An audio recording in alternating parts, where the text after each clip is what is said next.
In entrepreneurship, I mean, one of the central tenets is done is always better than perfect, and you can iterate over time. And I think journalism is very similar. And that attitude of needing to overcome perfectionism and understanding that you do your best is very important in kind of getting over the self-imposed hurdles that so many people erect for themselves.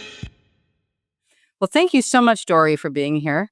I don't think you need an introduction. Most people know who you are. But for those who don't know who Dorie Clark is, we actually kind of go back to pre-COVID. Just before COVID, we met, just before all hell broke loose. It's true. It's true. And we both started our careers in weekly journalism. And we worked together for a while. And you got me motivated to get it deeper into this entrepreneurial game. So thank you. I know, and I'm so happy you started this podcast. I was so excited to accept your invitation. You kind of suggested it, Dorie, way back when. Well, what a good idea. Yeah, thank you. And I've read all of Dorie's books, including her latest, The Long Game. Actually, I should be talking to you because you're right here. And it's really good. And I also really identified with the loneliness that you talk about in the beginning of the book. About, when you're working the long game, it's kind of a lonely thing. And Dorie has become the #1 communication coach in the world. She's been named one of the top 50 business thinkers 3 times. 4 now. As of last week. Congratulations. Oh my God. Yeah, thank you. She's also someone who knows about loss, about the long road, and about learning to say no. And I'm just so psyched that you didn't say no to me. Never. Thanks, Diana. I'm so glad to be on. So I thought it would be fun to start this podcast recording with, what's your morning routine? I'm not one of the people that has a very regimented morning routine. I think I totally respect people who do, but I'm traveling a lot. I have like a few different places that I live, and so things are a little bit different in each place, which creates a different set of circumstances. So there's things I always try to do. In Miami, for instance, where it is much more feasible, and I have a great outdoor space and it is actually pleasant most of the year. I try to go outside in the morning and drink coffee outside so I can get, the amazing sunlight in your eyeballs to reset your circadian rhythms. That is less possible in New York because, I don't have like an outdoor terrace or whatever. And so I don't always get a chance to go outside first thing. But in general, I try to make sure that I am making coffee for myself and I make a nice latte for my wife. We got married about a year ago, and one of the ways that I have tried to show her love and affection is #1, convincing her to stop drinking diet soda, which I feel is harmful. It's getting her addicted to really, really good coffee. So my part of the bargain is that I make it for her every morning. That's fantastic. And I actually do the same, try to remind myself, no diet soda, coffee instead. Yeah. Yes, love it. Congratulations on your marriage. Thank you so much. Yeah. So I guess the loneliness is a little better now. Yeah, it's always much nicer when you have somebody fun to share things with, and we still have some geographic struggles because she has a job that requires her to be in one place at least several days a week, and I'm often in a different place. But we work it out, and we end up spending a lot of time together, which is great. How did you keep going during those hard years? Those hard years of not having a beautiful wife? Yeah. Yeah. Well, first of all, I get car sick in these cab rides to the airport too. So I thought of you all day yesterday because I'm here in West Palm Beach at the Eudaimonia conference on wellness. Oh, nice. For Andrew Huberman, who, you kind of quoted, but the eyeballs and the light. Yes. He's going to be here. So I thought of you on my way to the airport yesterday. I was like, I feel so sick. This is how Dorie feels all the time. Oh, I know. That's so terrible. I'm so sorry. Have you discovered the funny French sailor goggles? Do you know what I'm talking about? No. Okay, there is a product. There's like knockoffs you can get on Amazon, which I don't know if they're effective or not, but I paid, I paid the extra fee to get the original thing. But I was so fascinated when this first came out, probably about 8 years ago. There's a product called Boarding Ring, and the origin story of it is that it was developed by the French Navy for seasick sailors, and it's these absolutely ludicrous looking, Mr. Magoo kind of glasses that have a blue liquid in them, and the liquid sort of rocks around so that apparently it's a way of orienting your sight line to the horizon so you become less motion sick, and they have it on the front and on the sides. So it's like you're wearing glasses that have 4 little glasses holes, and you look completely weird. But I nonetheless, utility first, I wear them in the cab, and it actually really helps. Like, I would say it doesn't cure it 100%, like, I've still gotten kind of ill sometimes, but I would say it probably cures it 85 to 90%, which is a wonderful, rate of improvement. So that is my suggestion for you. Thank you. 'Cause those cab rides would be perfect to get work done in, and it's just, like, that's the worst thing you can do, though, is look at your phone. Oh my god, yeah. I don't even try to get work done. Mostly I just concentrate on, like, not vomiting, or not getting so sick that I'm messed up for the rest of the day. So if I can do that, it's a win, but boarding ring really does help with that. But to answer your question, it's kind of an interesting question when it comes to, like, dating or something like that, and I think it is a parallel for a lot of life because you kind of vacillate sometimes between trying to say, okay, is the right answer to be extremely proactive and like make your own luck and like go out and look and like you're never going to find someone unless you're looking and whatever. That's one train of thought. The other is, you know what? You can't force it. It just comes. It's going to come if it's going to come. And so maybe you should just be passively receptive and maybe you should just wait. And you don't need to constantly be putting yourself out there. And I think, like a lot of people, I sort of flipped between the two periodically, depending how disgusted I got with the market. But I just dispositionally, I'm always a little bit more on the proactive side because I like to have the feeling that I'm doing something. So, my wife was single for a long time before we met, and she definitely was kind of extreme on one end, and I was extreme on the other. I mean, I, had a million dates, and, you have to sort of second guess yourself sometimes because it's like, well, why isn't it working? And is my conception of what I'm looking for not right? Like, is it like, is there a flaw in the theory? Like, should I be looking for the opposite of what I think I'm looking for? Maybe that's the problem. Anyway, I'm sure it's different for everyone, but what I can officially report back is that I knew all along what I was looking for. I just couldn't find it. And so when I did meet my wife, I was like, oh, this is like exactly what I've been looking for all along. I wish she had turned up 20 years before, but it took a while. But I did feel slightly affirmed that my self knowledge was decent.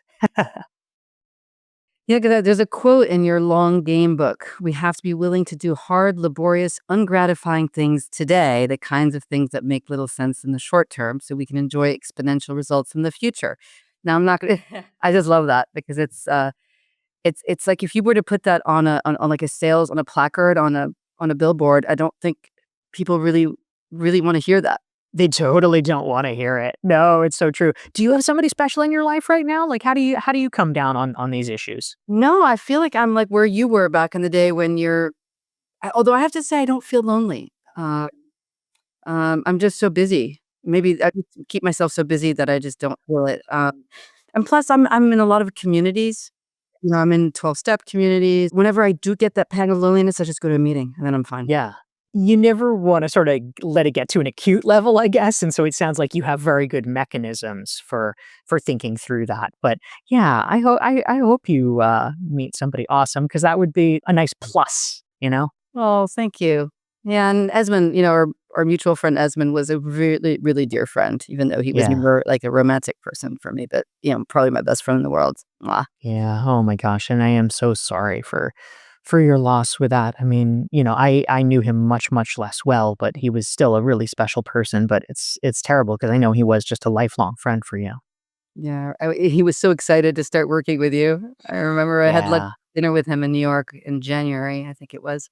He's like, "I've got something to tell you." I'm like, "What?" "I'm working with Dory." I'm like, "Oh my god." Oh, I know, it's really awful. Yeah. So the loneliness topic makes me segue into your theological studies at Harvard Divinity School. That has always intrigued me because I've always felt that you have this aura about you, and I don't know if it's Dory, just your nature, or if it's something that you also got from this master's degree that you got there. Huh, my saintly aura, you mean?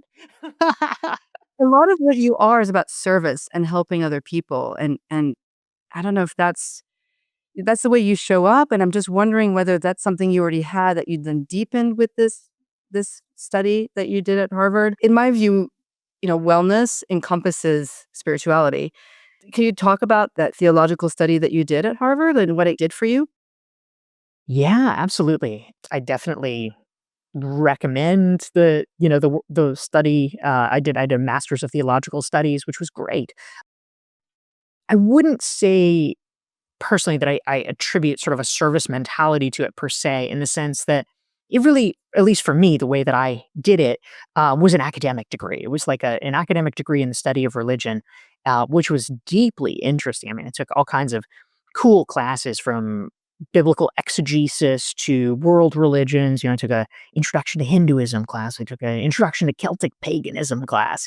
All these awesome things that were very interesting, but it wasn't so much about, cultivating community or service per se. I think people come into the program with that, or maybe around the edges, there's something like that, but it wasn't necessarily the focus.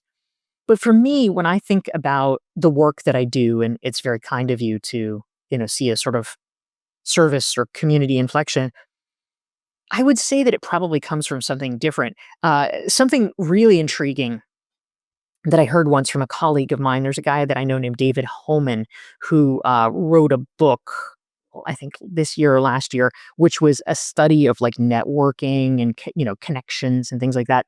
And one of their findings, it was him and a guy who's a colleague of his who's an academic. They did a study, and one of their conclusions that David told me about was that of the people that they spoke to who were, either self-identified or identified by others as being connectors, in almost all the cases when they talked to the people, the connecting that they did was essentially like a kind of trauma response. I feel like you're gonna dig this.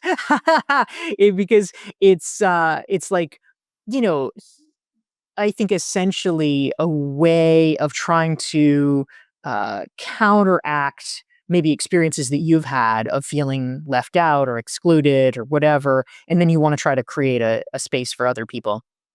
And I won't say that I had that in any acute kind of way. I mean, it was not like, some kind of outcast or something like that. I was always decently popular in school and things like that. But I am definitely attuned to the idea of, like, it upsets me when there are circumstances that are set up, and sometimes they're set up purposefully, and sometimes they're just set up like unintentionally, but in a careless way, that make some people feel bad. And because they're creating or exacerbating some kind of status thing where some people feel in and some people feel out. And it honestly just offends me at a very deep level. And I don't think it's cool. Like, it's not cool to put other people down, and it's not cool to be so thoughtless as to do that and not recognize it. And so I like creating a space where, everybody feels good and everybody feels like they belong there and they should belong there. Yeah, and like you have that wonderful friend with croissant. Remember Yes, Robbie Robbie Samuels. He's Samuels? come up with the idea of the networking idea of bagels and croissants, which is really lovely. The quick primer for anybody who is not familiar with that, Robbie's given it like a TEDx talk about it, is that when you are at an event, most people stand in a closed circle like a bagel, but that is not the move. If you want to be inclusive, you should stand in an open circle like a croissant, so that people feel okay approaching you and coming in to join your group. I love that. And I remember the first time I went to Renaissance Weekend, you made sure that I had friends down there. I just thought that was very sweet and very kind of you. Thank you, Diana. That's really nice. It's maybe just natural for you to be that way then. Well, I don't know if it's natural necessarily, but I think that, like, like a lot of things, we all have our kind of lens of where we come from. And I think that probably a lot of things were impacted. I mean, these early years are pretty formative, but, I grew up, gay in this small town in the South, and so even if I wasn't in an active way being, like, excluded or anything like that, it gives you a little bit of a different lens where you're sort of looking at things like, "Okay, this is not." It's like you're not like the fish in water exactly, like, if you're a fish in water, it's like, "Oh, this is just how things are. This is the normal way that everything is, why would anything be different?" And you don't think about it at all. But if you have for whatever reason, whether it's, a race or gender or sexual orientation or money or whatever it is, if you have a slightly different lens and you're sort of the fish that's outside the water, it's like, okay, well, let's interrogate this a little bit more. And I think I probably had something along those lines. How do you feel like your lens around community and inclusion was shaped? Like, how do you think about those things?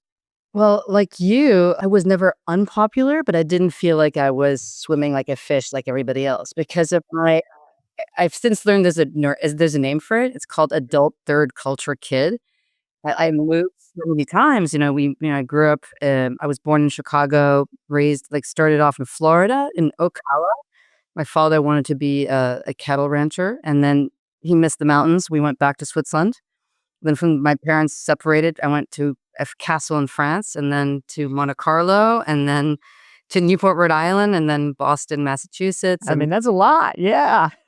yeah, and then Germany. And I mean, I just when people ask me where home is, I don't know where home is, and it's I never really felt like I belonged, and I don't know wherever I am, I'm always the sort of the external person. So I've had to adapt. Does that link up to that feeling that you had down in the South when you were Yeah, yeah, for sure. I mean, I was in one place my whole childhood, so I mean that was sort of a standard variable, but certainly I mean you can have a mental orientation even if you're sort of static in a physical orientation. And it just seemed like, everybody's like doing their thing, but that is not the thing I want to do. I have to say the 12 steps meetings have given me a sense of belonging. And what else has given me belonging? I think work, being a worker bee, being in an expat community. When I was living in Lausanne, you hang out with other expats who are also adult culture kids, and they also get it. So it's finding those communities to plug into that helps. Yeah, absolutely. You want to find a place where you can really fit in. And it's also interesting because it's it's always worth interrogating too, like in the places where one fits, like how because anything, can become sort of an insider outsider thing. And I'm sure this is not the case for you at all, but like, my dad growing up, my dad was like very big into 12 step things. He was an alcoholic and he like got really, really into 12 steps the way that some people really, really can. And, that was great for him. That was amazing. Like he really felt like he found his home. But it was interesting because it was kind of to the exclusion of his family. Like my mom and I, like, I think he was disappointed that we weren't alcoholics because it was just like it was such a thing for him. That was really where he preferred to be. And so he was kind of checked out in other aspects of his life. And so it's always just an interesting thing. It's like it's so wonderful when people can find a home.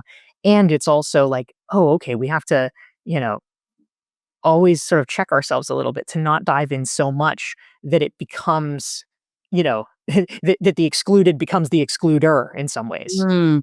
Oh, good point. I have to remember not to do that with my family. Thank you. I'm sure you don't. Oh, that's so funny. Yeah, and there's another lens that makes it difficult when you grow up in a family that has money. I remember when we first moved to the US, one of my neighbors had a Bentley, and one time my mother's car didn't start, and they gave us a ride to school in a Bentley, and I got so, oh gosh, bullied that day from all the kids at school. Oh, wow. Never again are we missing the bus. So And what did the bullying look like? I grew up in a, perfectly nice community. I'd say it was sort of an upper middle class community, but there were no Bentleys. But I can imagine if somebody went to school in a Bentley, it wouldn't be a bullying thing. I feel like the kids would be like, "Oh, holy shit, that's so cool! Like, can we ride in it?" So, like, what did it look like? Was it just just a pure jealousy attack, or what happened there? but we were so different. We had just moved to the US. My English was not very good. And my mother had me dressed in sort of little European dresses, and so we looked different, we sounded different, and here we show up in some Bentley, we were just so different. Okay, so you're just like total outsider kind Yeah. of thing, And I was right? Got it. like, "Mom, can we get some corduroys and some running shoes, please? Like, I need to fit in." And Yeah, it was yeah. was so hard. I think they would just a lot of people just ignored me maybe, and they felt uncomfortable, and they would whisper to each other, and I Oh, just felt man. yeah, That it was must have been so hard. yeah, really, really hard. And then then I ended up getting sick. I had Oh. appendicitis that nearly killed me, and then the peritonitis kept coming back. Oh, So God. I was walking like around like a monkey, sort of bent over anyway. So people thought I was a very odd duck. Yeah. Oh, man. That is really tough. Yeah.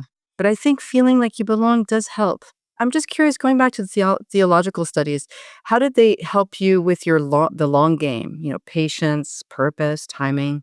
In studying religion, of course, I mean, I guess the premise of much religion, certainly Christianity, is like, don't worry, God will figure it out in the end. Like it doesn't have to work out now. It doesn't have to make sense now. Like it makes sense in the cosmic sense, not necessarily in the here and now. And I know that's very comforting for some people.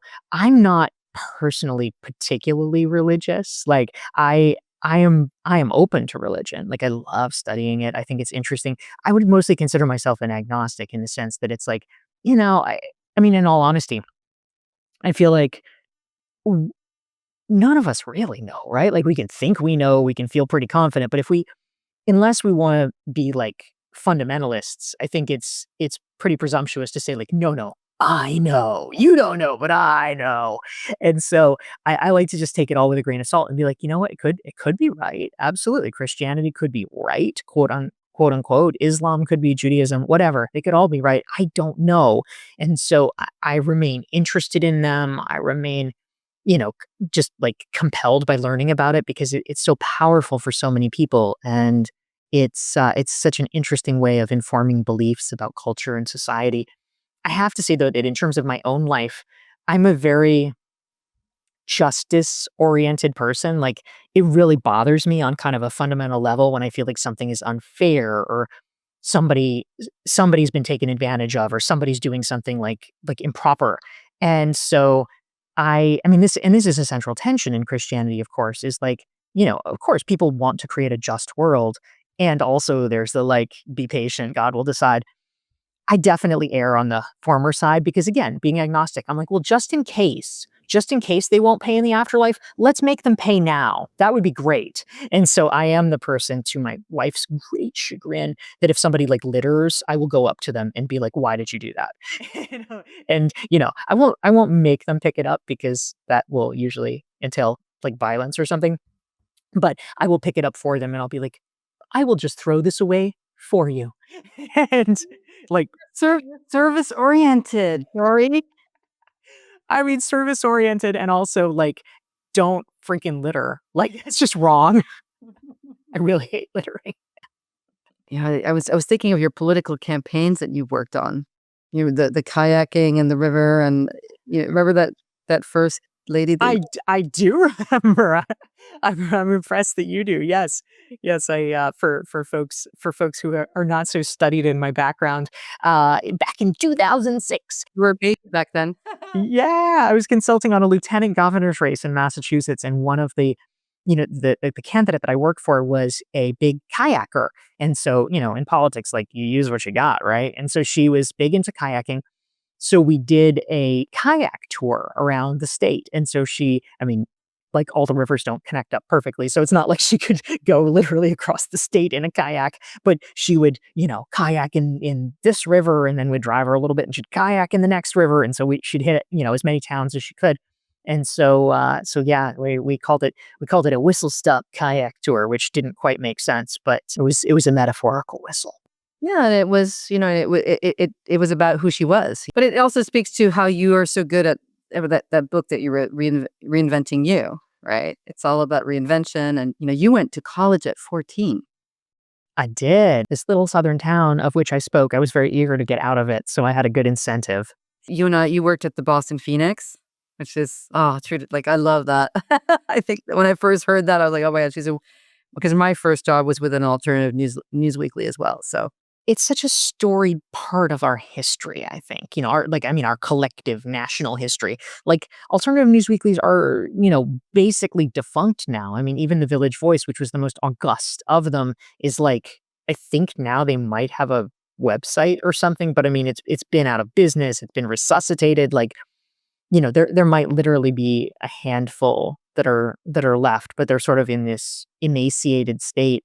But the idea of an alternative news weekly, it's a powerful idea. It was a countercultural newspaper that provided opinions as well as well-researched reported stuff that was just truly presenting something alternative in a world where pre-internet, it was really hard to get those insights and perspectives. So I felt like at that time, and I think certainly still in some quarters, but especially at that time, like, journalism was a very noble pursuit. It was really meaning to do something important in the culture. So I love it that we have that, yeah, shared history. because the whole premise was, the goal was to uncover injustice, Yeah, absolutely. Yeah. investigative journalism, and I think Barry Weiss at the Free Press does a lot of that still. And now Barry Weiss at CBS News, which is very interesting. So cool. Maybe people will start to emulate her, and we'll have a little bit more. We'll have a return to honorable journalism, which I think would be great. Well, I mean, I'm incredibly impressed, anytime there is, especially a young woman who is able in, whatever, less than 5 years to create a startup from scratch that gets acquired for $150 million. I mean, it's just deeply impressive how quickly she was able to mobilize something that was culturally relevant. And she was actually the only like newspaper making money. Like, I think it was like 2 million a year. I think last time I was looking. But those deadlines, Dory, you've always said there's no such thing as writer's block, right? How did those weekly deadlines, the weekly rhythm, how has that shaped how you work now? I'm really so deeply impressed because you're like quoting me back to me. So you have really just done your homework. So thank you. But yeah, it's true. I mean, I think that one of the early, very powerful lessons that I had starting in weekly journalism is that so many people, I think, treat writing as this kind of like mystical thing where the muse has to descend on you and the circumstances have to be right. And quickly with journalism, you learn that it is, it's very different. It's like, writing like a fiction book or something versus writing for a newspaper. For a newspaper, and you know this, right? The paper will go out. And the only question is the paper gonna go out with your article in it, or is there gonna be an enormous blank space and the editor is gonna like write in the blank space, Dorie Clark screwed up. Like you have to get it done. And so that pressure, I think, gets you comfortable. Ideally, if you're doing well and you're keeping your job, it gets you comfortable with essentially satisficing. That the article is never going to be perfect, but is it good enough? Is it interesting enough? Is there anything that is libelous in it? Okay, no, good, let's go. So I think that in entrepreneurship, I mean, one of the central tenets is done is always better than perfect. And you can iterate over time. And I think journalism is very similar. They call it a first draft of history for a reason. It is a first draft. And you may not get it right, but you try to get it right enough. And that attitude of needing to overcome perfectionism and understanding that, you do your best is very important in kind of getting over the self-imposed hurdles that so many people erect for themselves. Yeah. I like that, self-imposed hurdles, which could be ego. Absolutely. It could be ego. It could be the lack of ego. It could be, a sort of failure of self-esteem where they're creating perfectionism as a barrier that, "Oh, it's not perfect," and so therefore, no one ever has to judge your work, because they don't see your work. Yeah, well, you were very valuable, to me when you helped me edit a few pieces. Thank You're you, a very thank good you. editor, Dory. Oh, it's very kind. Well, you're a good writer, Diana, so back Oh, at ya. thank you. I wanted to get to the whole thing about saying no, that the long game talked about that. And actually, when we were working together, I think you were encouraging me to say no to certain things because I tend to overbook myself. So, what's the hardest no you've had to say recently? Oh, goodness. I'll tell you one. I felt guilty, honestly. I said no to my sweet wife. She had a talk that she was giving, and it was, like, her first, like, big talk. It was at the University of Michigan, and they invited her in to speak to the big graduate school that they have there, and so it was the large I mean, I've seen her speak many times, but this was, I think, the largest audience, and she wanted me there, and it was booked a long time ago, and I said that I would come, and then my fall schedule materialized, and fall is always the busiest season for me. I have a lot of my own speaking gigs, and like, right leading up to it, I was in Dubai, I was in Dallas, I was in, Los Angeles. The week after it, I had to go to London with her, and it was just so intense that I looked at it, and that was the only thing that was essentially discretionary, because the other things, it was work things, people were paying me money, and I just said, like, "Sweetie, look, it's really too much, like, it will it will kind of break me if I do this, and I'm really sorry, but I can't do it." And I know she was disappointed, but, I think the moral of the story is that some people would say, "You know what? The most important thing is family. You should be there for your family." Maybe it is, I don't know, maybe I made a mistake. But I also think that in this calculus, I knew number 1, I she knows I support her very much, and, I was, like, right there texting her before and texting her after. I've seen her speak before, but I also knew that she, in the end, would understand that I was just trying to carve out enough space so that I wouldn't get sick, essentially, that it had been so just ferocious with my schedule that this was a time, you know if something is truly mandatory, I, of course, wanna do that. I wanna be there, but for the optional things, I think, we have to be willing to make a call and to just, throw ourselves sometimes on people's mercy, but, I knew it would be too much, and so I think part of it is just understanding what are your self-imposed limits. I mean, I did feel bad about it, but I recognized that it would be extremely, harmful for me to do it. But how do you know? Is it a physical cue that tells you, "Ooh, this is too much," or do you have sort of like a written checklist where you just know, "Okay, if I've done 3 international trips within a month, okay, that's it." Do you have a rule like that, or do you just listen to your body? Yeah, I don't really have a fixed rule per se, but I mean, leading up to it, I mean, I'm just, like, looking now at my schedule, like, I had been just traveling so much. We had just come back from a trip. I would've been home 2 days and then back on the road. And so it just like, when you look at your own calendar and you're like, "Oh god," that's not a good feeling, and so I think a part of it is listening to your gut, and by gut, I mean, we all know by now, right, that, it's so fascinating that your microbiome, your stomach literally has dopamine, it has serotonin, it is your second brain, and so listening to your gut is essentially listening to your body's warning signals to you that are coming to you in such a way that they are not overridden yet by your prefrontal cortex. My prefrontal cortex might have said, "Oh, but you can do it. Physically, you can do it. Like, schedule wise, that's hard, but it's doable," or whatever. But my body was just like, "Oh, that's like very poor decision making." So I tried to listen. Yeah, because in the book, The Long Game, you talk about how in the old days, you might get in a cab and go across town for a coffee and then take a cab home, and it's like 3 hours have gone by. So what do you say no to now that you would have said yes to 10 years ago?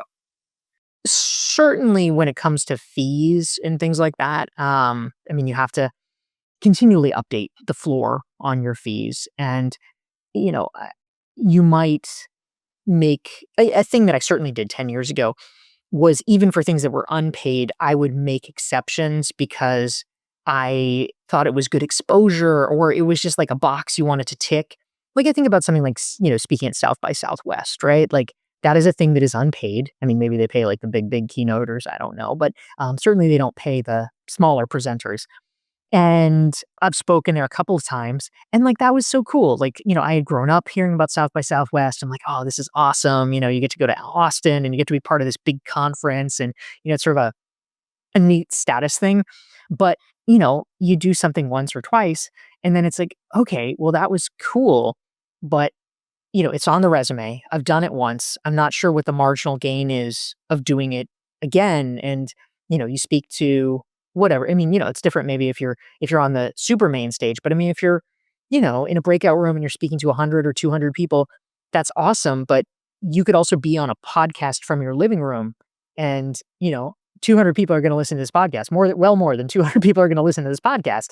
And I've saved myself like, hours and hours of travel and now, air traffic is so messed up. It's like, okay, great. There's like a 4-hour flight to there and back, but also it's probably going to be delayed 2 hours on either side. Like, there's just like all of these switching costs. And maybe at a certain point it's worth it to see people, but if there's other ways you can see them, it becomes a long run for a short slide. And those are the things that are absolutely worth doing early in your career because you're getting the momentum, you're getting the social proof. It's like, great, I want to meet everyone, I want to see everyone. Like in the early days, like it is an amazing decision to do as much as you humanly can with as many people as you humanly can to get the snowball rolling. But then you have to sort of just take a step back and have some discretion about it because it's like, well, what are you spending your time on? What is proactive versus reactive? What do you actually want to accomplish? So it's like that for me for speaking engagements for conferences or, things like that. Or, sometimes favors for people like, you just have to think like, okay, what is it going to entail? I got an email from somebody yesterday who is lovely, who, is a person who's like a reader of my work, and they're working on a book, and they wanted to know, would I like to contribute something for the book? And the truth is, if it was like an endorsement quote or something where I could be helpful kind of fast, I would be like, sure. But I looked at this and it was like, would you like to write an 800-word sidebar? And I thought, okay, if I'm going to do that right, that's going to take at least an hour. Maybe it's 2 hours. Like, just you know, if it was something where I thought 100,000 people are gonna buy this book and read it, perhaps that is worth it, but that's not the case, and so if I can be helpful in a fast way, I wanna do it. If I am dedicating 2 hours of my life to do something, it either needs to be like my best friend or it just the ROI calculation is not there. So maybe there's a different way that I can route my help, if that makes sense. I don't know. What are you saying no to now that you didn't used to, Diana? In the long game, you talk about your calendar. I look at my calendar. I've started to block off everything to be realistic. I mean, you're a person who has a lot going on. You've got your is it jujitsu or what's your judo? Karate. Karate. I know they're all the same in my head, although I know they're all very different. Yeah, I train at least an hour a day. Oh my God, you're so good. Actually, I trained here in the hotel today. It was really fun. Yeah. That's cool. Like, it was a little bit embarrassing because I was in the lawn, like, in front of I think people could see me. Yeah, so there's that, but there's, I run the foundation, I coach a few people, and I do this podcast, and I'm also writing a blog, although I've now alternated 1 week podcast, 1 week blog, 1 week podcast, because it's just doing 2 in 1 week is too much. So I'm sure there's some other things too, running different households across the world. That's enough, right? Oh my God, that sounds like enough. Yeah. The calendar is a good look. Like when you talked about the travel thing, looking at your calendar and going, how could I physically do this? What's another rule that I use? Well, if it doesn't fit one of my 5 goals. Yeah. What are the 5 goals now? Aha, and look at you coaching me. Uh, well, I'm working on a new book. Yeah. Mazel. Yeah. And it's not a memoir. I have written a memoir, but I just don't have the courage to publish it. And so now I'm doing a book about wealth and wellness and the intersection of both. That sounds really interesting. So using some of my own personal experience, but also drawing in some research out there from people like you and people like doctors and people who are successful, but it sometimes can come at a cost. I know somebody who like became a type 1 diabetic because he worked so hard and he just didn't take care of himself during, the building out of his business. I think we can have limits in our business. We can have also limits having to do with health. And I think, you not traveling because you're going to get sick is one of those limits. Seth Godin doesn't travel at all. Yeah, I know. Smart man. That's great. I mean, I can totally relate to that when around the time that I launched the long game, I mean, my schedule was punishing. I was doing like sometimes up to 9 podcast interviews in a day. I mean, that was the exception, but it was not uncommon for me to be like 5 or 6 in a day. Like it was ludicrous. And there was just so much work and so many calls and so many interviews and meetings to try to launch this. And, I mean, on the bright side, like it worked the way that I wanted it to. Like it became a bestseller. It was on the bestseller list for a couple of weeks in a row. And, it got early traction, which is what I wanted. On the downside, I think it like really messed up my health for quite a while. And I ended up, getting diagnosed with high blood pressure. And, that's something that I have like in my family. So it was not crazy, but like, it's the kind of thing that you wouldn't be surprised if it sort of manifested when you were in your 60s. But I think that my behavior honestly probably brought that on early because I was having so much stress and I just didn't know how to offload it. So I've spent the last couple of years like really trying to work on that consciously to try to see if I can improve and get back to healthy levels. Nice. I'm so glad that you're working on that because we got to keep you around, Dory.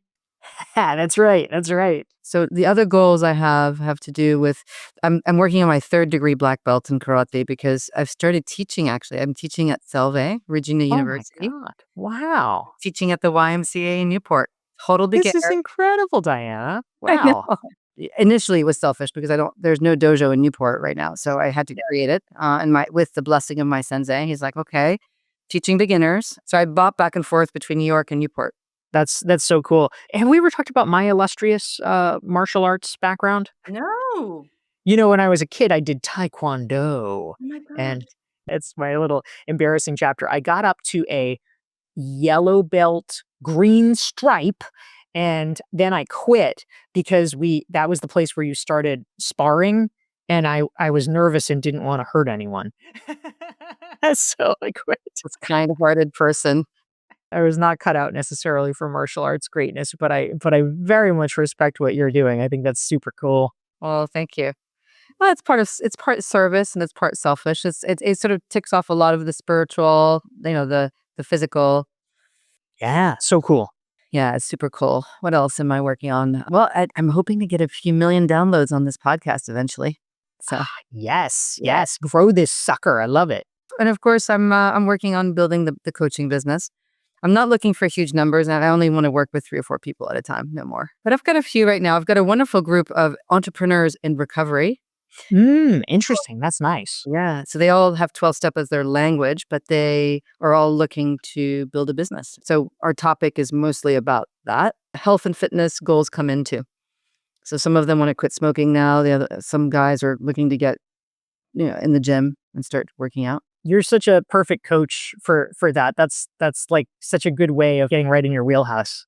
Thank you. Right before coming here, I did an hour of karate with my sensei and I feel so great. I feel like my synapses are working better thanks to the movement I just had. I'm sure that's literally true. Yeah. Yeah.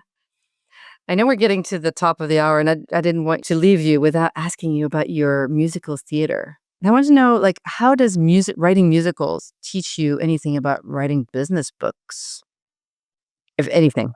So yes, I am working on 3 different shows, and as a matter of fact, as we are recording this interview tonight, I am going to be participating in a pitch night competition, And it's very exciting. There's an organization called musicalwriters.com, and once or twice a year they have their annual pitch night. My show has been selected as a finalist, so I get to do a 5-minute Shark Tank style pitch for it. And the winner of the competition gets their show, produced for like a reading in Dallas, Texas. So that is always a really exciting thing. Unlike for writing a book, where it's like you write the book and then you can read the book and you can see if it's good, or you can give it to a friend and see if it's good.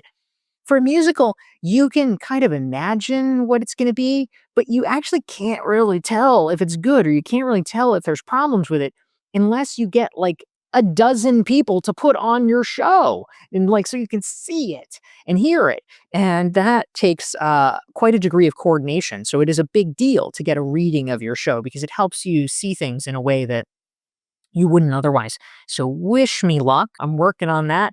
About 6 weeks ago in New York City, we did a one-night performance of another of my shows called Absolute Zero, and that was at a club called 54 Below, which is a kind of off-Broadway staple. Amusingly, it's called 54 Below because it is directly underneath what used to be Studio 54, so that's kind of its fun claim to fame. But we had a couple of Tony-nominated actors who were starring in it, and it was a really cool evening that sold out. So a lot of good things happening.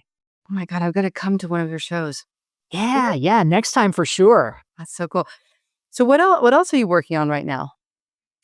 Well, I can't sort of talk about it yet in detail because it's, like, in process, but I do have a new book that I am working on with a couple of co-authors, and it is in process. It is actually out now, with a publisher, and we're, beginning the process of shopping it around and figuring out, how and where we wanna publish it. So I am hopeful that by the end of the year, I will have an announcement to make, so God willing. Good. Can you give us a hint about what it's about? It is about coaching, actually, so I think it will be hopefully relevant to you, so, I will be sure to let you know ASAP. Oh, that's so cool. Wow, Yeah, thank you. I'm excited.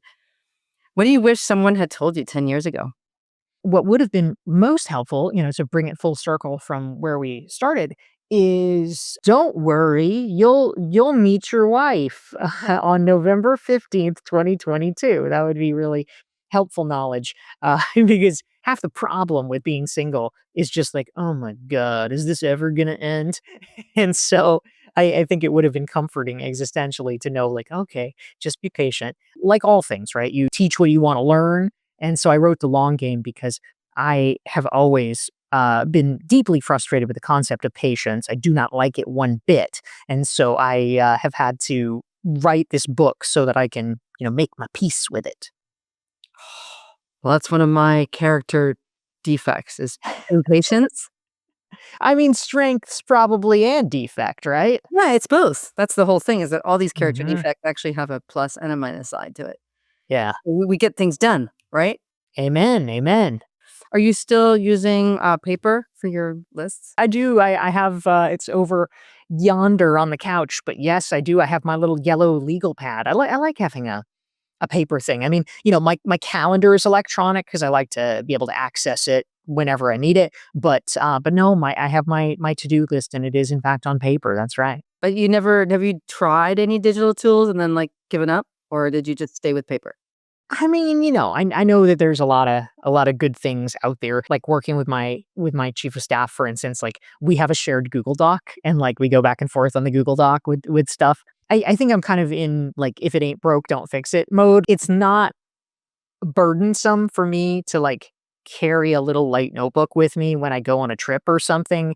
And it's also not like if I go out for the day that I am like, oh my God, I'm so lost without my to-do list. Like if there's a thing that I need to add to it, I will just send myself a reminder and then I will add it. Like so it's not problematic, but there is something satisfying, I think, about, like the crossing off. With an actual pen. Yeah, exactly. So when you Exactly. when you're walking around, do you use Siri, like, "Siri, remind me, blah, blah, blah," right? Do you do I that? have Siri turned off because I continue to think it's creepy. It's irrational because my wife has Siri, so her Siri is listening to every fucking thing I say. So, but I don't want my Siri to be listening, so I have it turned off. Oh, that is so funny. It is. They're listening all the time, aren't they? I mean, it's like weird. Yeah, like you get these stories and I understand they're like the freak outlier stories, but you get instances where it has recorded things that it really clearly should not have recorded, and you read those reports and it's like, "Oh, this is not as foolproof or as airtight as one might like to imagine." So, eventually we're going to have to give up the ghost on all privacy and like, okay, I understand, but I'm hanging on to what I can while I can. I love that. Well, thank you, Dory. I don't want to take more than an hour. I promised an hour, and I think we've got it. Diana, it is always a joy to get to talk with you. Thanks for having me on and congrats on your show. Oh, thank you, Dory. And I'm so honored that you came on and said yes. And Of course. and I hope to see you in New York or in Newport if you ever want to come up. Or Miami if you want to come on down. All right. Thanks, my All friend. right. Bye. Thank you. Bye bye.